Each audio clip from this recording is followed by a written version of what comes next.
నమస్తే, welcome to non stop 90. కేంద్ర cabinet కీలక భేటీ, సీఎం రేవంత్ దిశానిర్దేశం. హరీష్ వర్సెస్ ఉత్తమ్, కోనసీమపై పవన్ ఫోకస్, కమ్మేస్తున్న పొగమంచు, బెంగాల్లో పొలిటికల్ హీట్, క్రెడిట్ ఇవ్వలేదంటున్న ట్రంప్. ఇలా బ్రేక్ లేకుండా 90 వార్తలు అందించే నాన్ స్టాప్ 90కి స్వాగతం. కేంద్ర కేబినెట్ బుధవారం సమావేశం కానుంది. ప్రధాని మోదీ అధ్యక్షతన జరగనున్న సమావేశంలో కీలక నిర్ణయాలు తీసుకునే అవకాశం ఉంది. 2025లో ప్రభుత్వం తీసుకొచ్చిన సంస్కరణలపై ప్రధాని మోదీ చర్చించనున్నారు. మరోవైపు కొత్త సంవత్సరంలో నిర్దేశించుకున్న లక్ష్యాలపై కేంద్ర మంత్రులకు ప్రధాని మోదీ దిశానిర్దేశం చేయనున్నారు. ఉదయం 11 గంటలకు కేబినెట్ భేటీ ప్రారంభం కానుంది. ప్రధాని మోదీ కీలక వ్యాఖ్యలు చేశారు. ఈ ఏడాది వివిధ రంగాల్లో విప్లవాత్మక సంస్కరణలను ప్రవేశపెట్టినట్లు తెలిపారు. దీంతో దేశాభివృద్ధికి మరింత ఊతం లభించిందన్నారు. సంస్కరణల ఎక్స్ప్రెస్ లో భారత్ ప్రయాణం ప్రారంభించిందని ప్రధాని మోదీ చెప్పారు.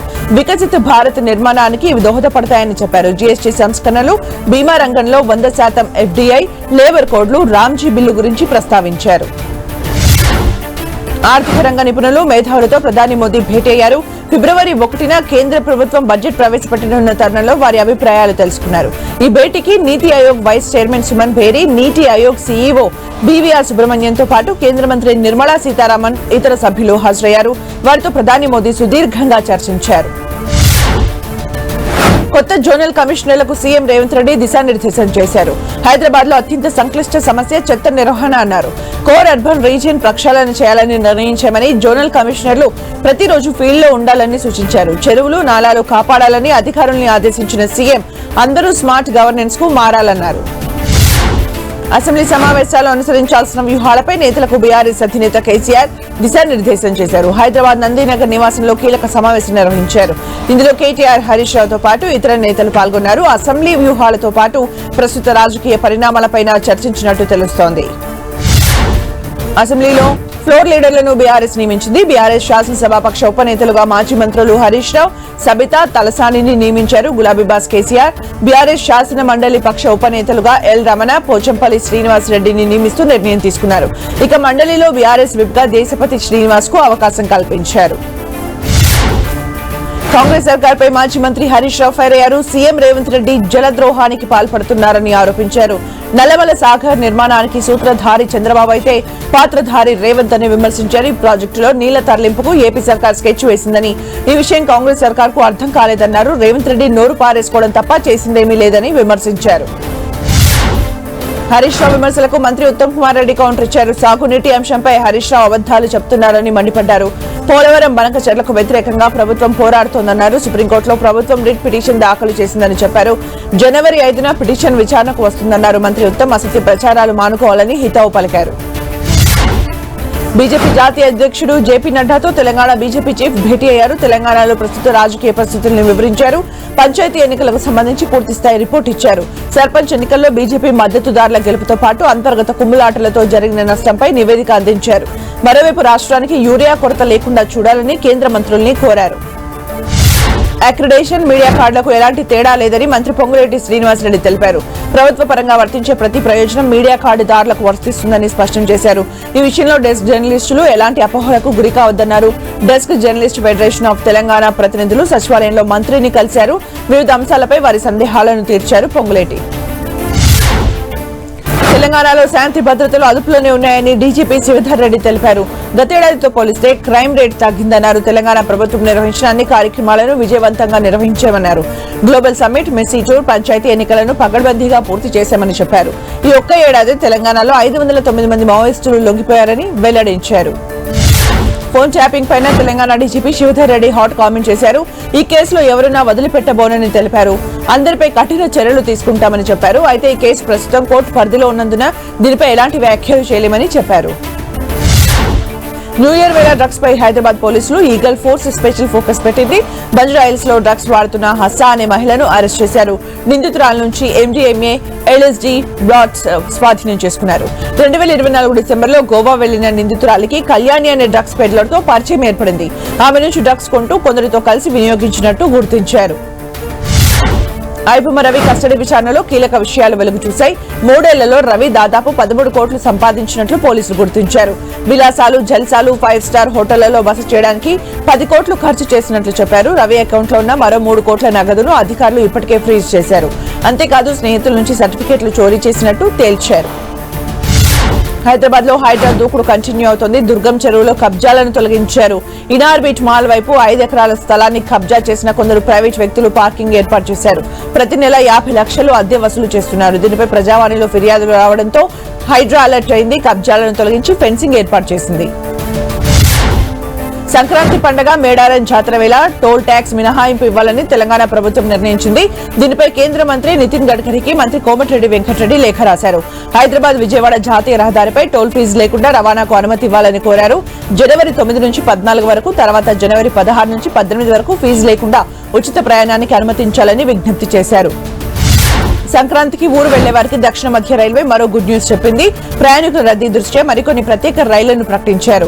మరో 11 రైళ్లను నడపనున్నట్లు తెలిపింది. జనవరి 7 నుంచి 12వ తేదీ మధ్య కాకినాడ వికారాబాద్, వికారాబాద్ పార్వతీపురం, పార్వతీపురం వికారాబాద్, పార్వతీపురం కాకినాడ టౌన్, సికింద్రాబాద్ పార్వతీపురం, కాకినాడ టౌన్ వికారాబాద్ మధ్య రాకపోకలు సాగనున్నాయి.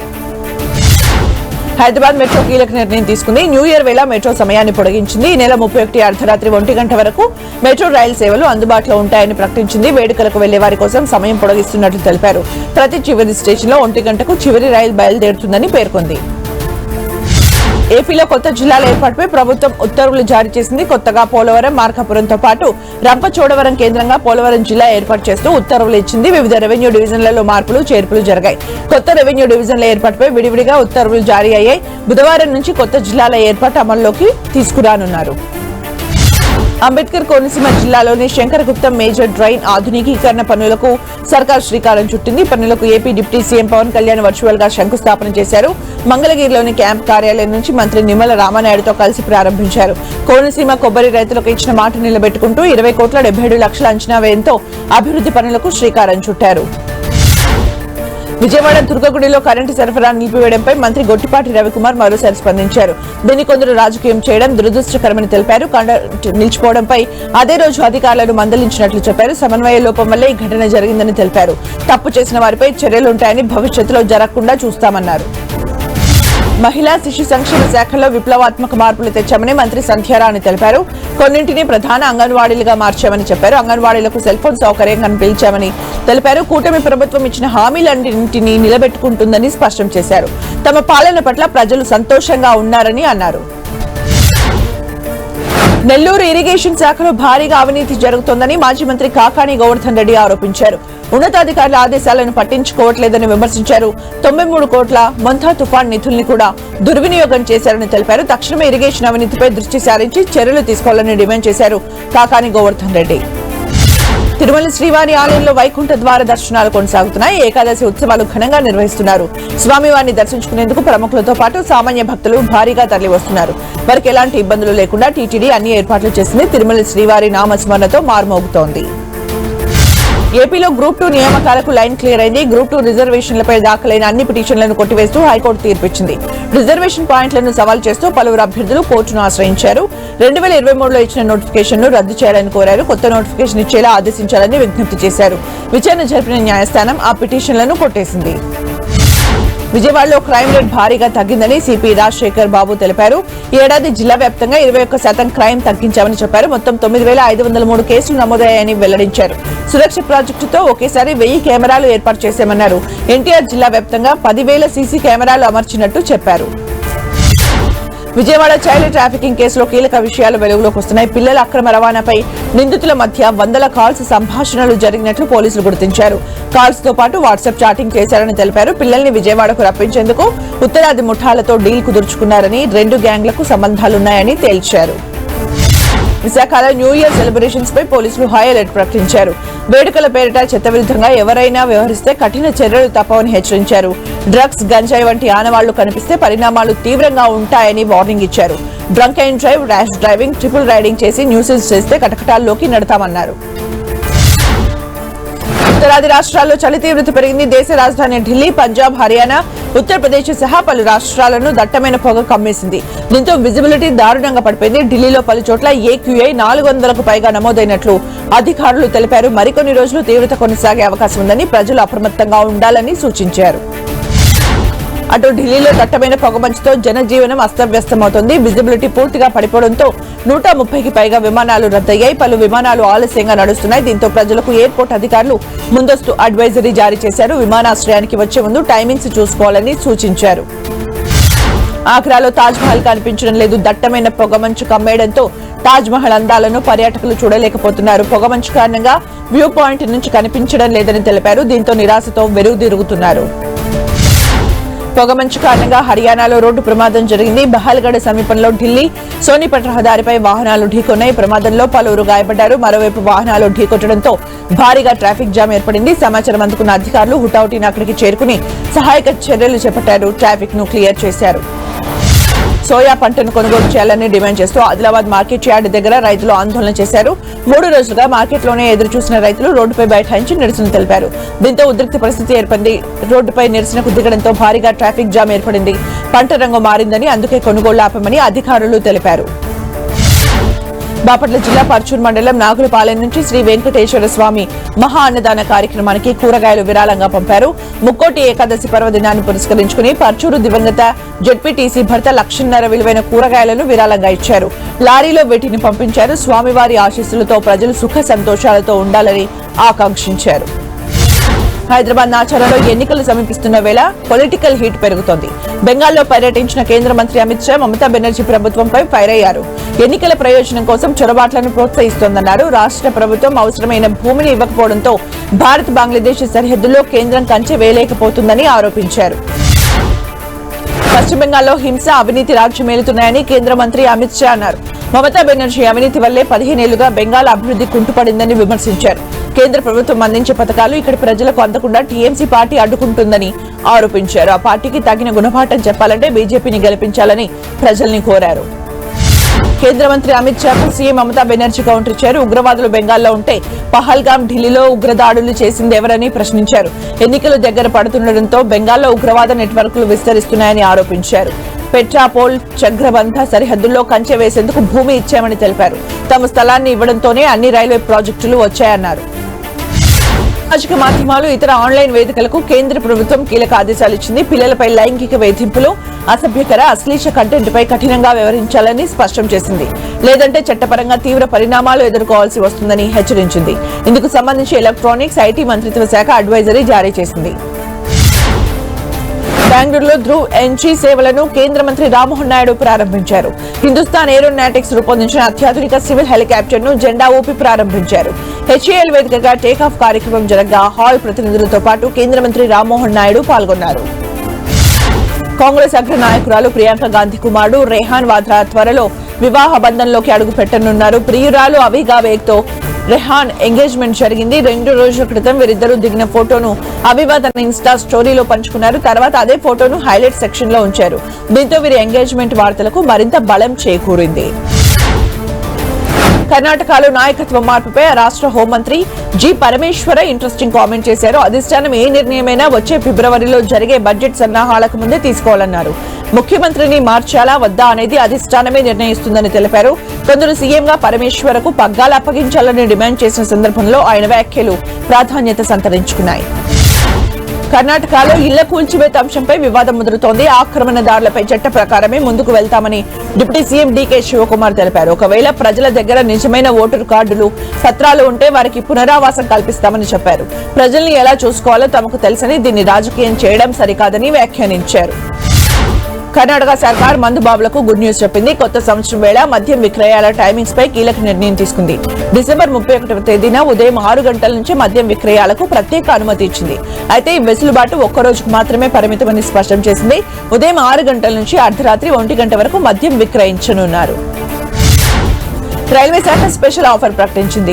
రైల్వే యాప్ లో టికెట్ల కొనుగోలుపై డిస్కౌంట్ ఇచ్చింది. ఈ యాప్ ద్వారా అన్రిజర్వ్డ్ టికెట్లను ఏ డిజిటల్ పేమెంట్ మోడ్ లో కొనుగోలు చేసినా 3% డిస్కౌంట్ అందించనున్నట్లు తెలిపింది. 2026 జనవరి 14 నుంచి జూలై 14 వరకు ఈ ఆఫర్ అందుబాటులో ఉండనుంది. ప్రస్తుతం రైల్వే యాప్ లో వాలెట్ ద్వారా చెల్లింపులు చేసిన వారికి క్యాష్ బ్యాక్ లభిస్తోంది. ఇండిగో కీలక నిర్ణయం తీసుకుంది. భారీ సంక్షోభం నుంచి బయటపడిన ఇండిగో సంస్థ పైలట్ల అలవెన్స్ లను పెంచింది. వివిధ కేటగిరీల్లోని పైలట్లకు జనవరి 1వ తేదీ నుంచి వర్తింపచేయనుంది. ఇటీవల విమానాల రద్దుతో తీవ్రమైన ఇబ్బందులు ఎదుర్కొన్న ఇండిగో మరోసారి ఇలాంటి సమస్యలు తలెత్తకుండా చర్యలు చేపట్టింది. ఒడిశాలోని అవినీతి అధికారి ఇంట్లో నోట్ల కట్టలు బయటపడ్డాయి. తాళం వేసిన ఇంట్లో 75 లక్షల నగదును విజిలెన్స్ అధికారులు గుర్తించారు.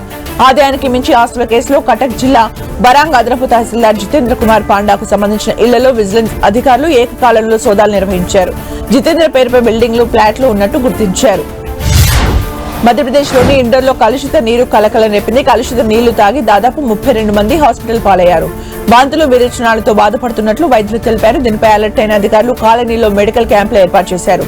రోగుల నివాసాల నుంచి నమూనాలు సేకరించారు. దాదాపు 7 నుంచి 8 ప్రైవేట్ హాస్పిటల్స్ లో రోగులు అడ్మిట్ అయ్యారు. బంగ్లాదేశ్ మాజీ ప్రధాని ఖలీదా జియా మృతిపై ప్రధాని మోదీ సంతాపం తెలిపారు. ఖలీదా మరణ వార్త విని చాలా బాధపడ్డానని అన్నారు. ఆమె కుటుంబానికి సంతాపం ప్రకటించారు. భారత్ బంగ్లాదేశ్ సంబంధాల కోసం ఆమె చేసిన కృషి ఎల్లప్పుడూ గుర్తుండిపోతుందని మోదీ అన్నారు. ఆమె ఆత్మకు శాంతి చేకూరాలని మోదీ ఆకాంక్షించారు.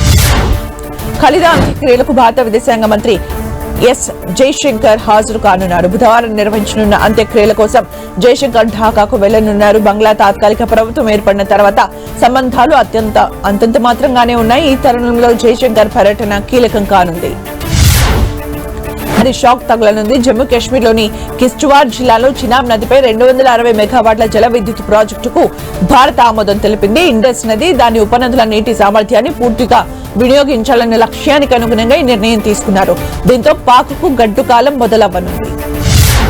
రష్యా భారత యువ batter cricketer Shefali Varma ICC rankings లో దూసుకెళ్తోంది. T20 ర్యాంకింగ్స్ లో 4 స్థానాలు మెరుగై 6వ ర్యాంకుకు చేరుకుంది. స్మృతి మంధన 3వ స్థానంలో కొనసాగుతోంది. రిచా ఘోష్ 7 స్థానాలు ఎగబాకి 20వ ర్యాంకులో నిలిచింది.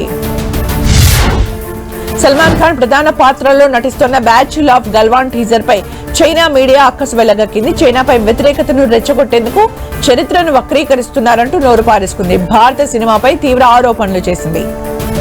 అటు చైనా మీడియాకు భారత్ గట్టిగా బదులిచ్చింది. సినిమాలను తెరకెక్కించే విషయంలో దర్శక నిర్మాతలకు కళాత్మక స్వేచ్ఛ ఉంటుందన్న విషయాన్ని గుర్తు చేసింది. భారత్ లో భావ వ్యక్తీకరణ స్వేచ్ఛ ఉందని తెలిపింది. తమ భావాలను కథల రూపంలో వ్యక్తపరచడం కూడా ఇందులో అంతర్భాగమని స్పష్టం చేసింది.